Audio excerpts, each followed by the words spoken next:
ദൈവത്തിൻ്റെ അതിപരിശുദ്ധമായ നാമം വാഴ്ത്തപ്പെടുമാറാകട്ടെ. നവംബറിൻ്റെ 40-ാം വെള്ളിയാഴ്ചയിലേക്ക് നാം കടന്നിരിക്കുകയാണല്ലോ. ഇന്നത്തെ ചിന്തയ്ക്കായി തിരഞ്ഞെടുത്തിരിക്കുന്ന വേദഭാഗം വിശുദ്ധ മത്തായി എഴുതിയ സുവിശേഷം 4-ാം അധ്യായം 1-2 വാക്യങ്ങൾ. അനന്തരം പിശാചിനാൽ പരീക്ഷിക്കപ്പെടുവാൻ യേശുവിനെ ആത്മാവ് മരുഭൂമിയിലേക്ക് നടത്തി. അവൻ 40 പകലും 40 രാവും ഉപവസിച്ച ശേഷം അവന് വിശന്നു. ഇന്നത്തെ ഈ വചനഭാഗം നമ്മെ വലിയൊരു ആത്മീയ സത്യത്തിലേക്ക് കൊണ്ടുപോകുന്നു. യേശുക്രിസ്തു തൻ്റെ പൊതു ശുശ്രൂഷ ആരംഭിക്കുന്നതിന് മുൻപ് ആത്മാവിനാൽ ഭൂമിയിലേക്ക് നയിക്കപ്പെടുകയാണ്. അത് യാദൃച്ഛികമല്ല, ദൈവത്തിൻ്റെ ഒരു വലിയ പദ്ധതിയായിരുന്നു.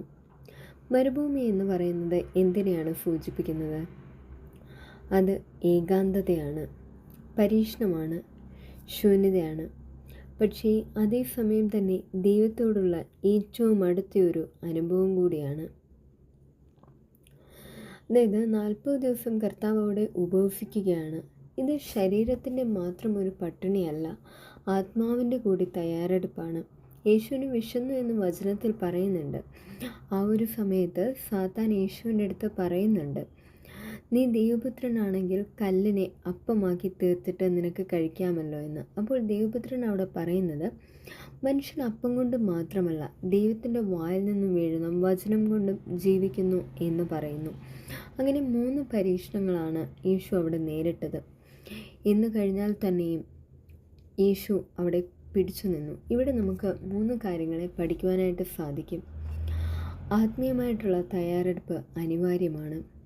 വിജയകരമായ ശുശ്രൂഷയ്ക്ക് മുൻപ് ആത്മീയമായിട്ട് കുറേ പോരാട്ടങ്ങളുണ്ട്. പരീക്ഷണങ്ങൾ ദൈവത്തിൻ്റെ പദ്ധതിക്ക് പുറത്തല്ല. ദൈവം ഓരോ പരീക്ഷണം നമ്മൾക്ക് തരുമ്പോൾ അത് നമ്മെ ഒരിക്കലും തകർക്കുവാനല്ല, നമ്മളെ ശക്തരാക്കാനാണ്. നമ്മുടെ ബലഹീനതയിൽ ദൈവം നമ്മെ ശക്തനാക്കുന്നു. യേശുവിനും അവിടെ വിശന്നുവെങ്കിലും അവൻ വചനത്താൽ അവിടെ ജയിക്കുകയാണ്. ഇന്ന് നമ്മുടെ ജീവിതത്തിലെ മരുഭൂമി എന്താണ്? നമ്മുടെ പ്രശ്നങ്ങളോ രോഗമോ നിരാശയോ എന്തു തന്നെ ആയിക്കോട്ടെ, മരുഭൂമിയിലൂടെ കടന്നു പോകുമ്പോഴും ദൈവം നമ്മോട് കൂടെയുണ്ട്. ഉപവാസവും പ്രാർത്ഥനയും നമ്മെ ആത്മീയ ജീവിതത്തിലേക്ക് നയിക്കും. ഈ 40-ാം വെള്ളിയാഴ്ച നമുക്ക് പ്രാർത്ഥിക്കുവാനായിട്ട് സാധിക്കണം. കർത്താവേ, എന്നെ മരുഭൂമിയിലും നീ എന്നെ നയിക്കണം, എൻ്റെ ബലഹീനതയിൽ നീ എന്നെ ശക്തനാക്കണമേ എന്ന് പ്രാർത്ഥിക്കുവാനായിട്ട് ദൈവം നമ്മെ ഏവരെയും ഇടയാക്കട്ടെ എന്ന് പ്രാർത്ഥിച്ചുകൊണ്ട് നിർത്തുന്നു. അമ്മേ, ഈ വചനത്താൽ ദൈവം നമ്മെ അനുഗ്രഹിക്കട്ടെ.